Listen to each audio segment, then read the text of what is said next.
আসসালামু আলাইকুম গাইস, আশা করি সবাই ভালো আছেন। তো আপনাদের দোয়া আমারও ভালো থাকার কথা। তো যতদূর থাকার কথা তার চেয়ে একটু খারাপ আছি, কারণ আপনাদের মাঝে কিছু কথা শেয়ার করার জন্য আজ এই ভিডিওটা ভাবলাম যে আপনাদের মাঝে একটু শেয়ার করা দরকার ছিল। তো এটা হচ্ছে একটা জিক্সার মনোটন গাড়ি। তো আগের দিন আমি খুব একটা বিপদের ভিতরে পড়ছিলাম, যার কারণে গাড়িটা এক বড় ভাইয়ের গাড়ি ছিল, যার কারণে উপকার হয়েছে আমার কিছুটা, যার কারণে গাড়িটা নিয়ে গেছিলাম। কিন্তু গাড়িটার এমন এতই মর্মান্তিক খারাপ অবস্থা ছিল যে গাড়িটা নেওয়া মাত্রই প্রত্যেকটা মুহূর্তে আমার বিপদের সম্মুখীন হতে হয়েছে। যেরকম এর ব্যাক চেসিসটা অনেক খারাপ ছিল, যেটা আপনাদের আমি একটু দেখাই যে ব্যাক চেসিসের অবস্থা এরকম ছিল। তো এই যে হচ্ছে ব্যাক চেসিসের অবস্থা। তো এটা নিয়ে আসলে কথা আছে, বিপদে পড়লে প্রতিদান তো দিতেই হবে। যেরকমটা মনে করেন যে বিপদে পড়ছি আমি, জরিমানা আমার দিতে হবে, কিন্তু জোরজবস্ত ভাবে কিছুটা নেয়া এটা হচ্ছে একদম অন্যায়। তো আমার একটা বন্ধু আছে, খুব কাছের একটি বন্ধু, ওর একটি দোকান আছে খুলনা শিপইয়ার্ড রোডের ভিতরে। তো আমার অনেক উপকার বা হেল্প করছে, ও না থাকলে হয়তো এত দূর কিছু করাই সম্ভব হতো না।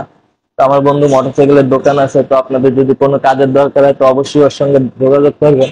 আর বন্ধু, তুমি যে আমার সাথে এতটা মানে নিজের দায়িত্ব সহকারে এতটা উপকার করলা আমারে, ঠিক আছে। আর আমি যে এই যে ক্ষতিগ্রস্ত, মানে সামান্য কিছু নিয়ে যে অল্প একটু ক্ষতি হয়েছে, ধরো আমার ক্ষেত্রে যে এটা মনে করো 500, 1000, 2000 টাকার ভিতরে হয়ে যাইতে, এখানে আমার কত টাকা জরিমানা দিতে হয়েছে, হ্যাঁ এটা একটু তুমি মানুষের মাঝে শেয়ার করো। তুমি তো একটা মোটরসাইকেলের মিস্ত্রি, বড় যে আমার এই গাড়িটার পিছনে কয় টাকা খরচ হইতো? টোটাল টোটাল লাগছে হচ্ছে 11,500 টাকা। এইটা তো আমার জরিমানা দিতে হয়েছে 11,500 টাকা টোটাল। আমি যদি ওইভাবেই ঠিক করে আমরা যদি এটা দিতাম, তাহলে যদি কয় টাকা রিপেয়ারিং করতাম তাহলে আপনার লাগতো সারা বাড়ি আপনার মনে করেন 3-4 হাজার টাকা। 3-4 হাজার টাকা, 3-4 হাজার টাকার ভিতরে আমরা রিপেয়ারিং করে দিলে মানে ওনার আগে কিছু দিতে পারতাম, আগে স্বাভাবিক হ্যাঁ আগের মতো যেরকম গাড়ি আমরা নিছিলাম সেইভাবে দিতে পারতাম। হ্যাঁ। ঠিক আছে। আর সে এখন তো বর্তমানে আমাদের সে নেবে না। 11,500 টাকা জরিমানা দিতে হয়েছে, কারণ ক্ষতিগ্রস্ত আমরা, এই তো আমরা ক্ষতিগ্রস্ত হয়েছি, যার কারণে এটা আমাদের মাইনা নিতে হয়েছে। হ্যাঁ। তা পরবর্তীতে এখন আসলে তুমি কি আশা করো যে যার গাড়ি তার মনের ভিতর থেকে আর কোন রাগ বা অভিমান এরকমের কিছু থাকার কোনো কথা নাকি? না, এখন তার ভিতরে রাগ থাকার কথা না, কিন্তু তারপরও সে যে মানে মুভমেন্ট করতেছে যে এটাও তার হবে না, তার নতুন গাড়ি দিতে হবে। আসলে তাইলে এটা হচ্ছে যে কাজ কাম করার পরে পরবর্তীতে তার সাথে আমরা কথা কয়ে দেখবো যে কত কি করা যায়, তাই না?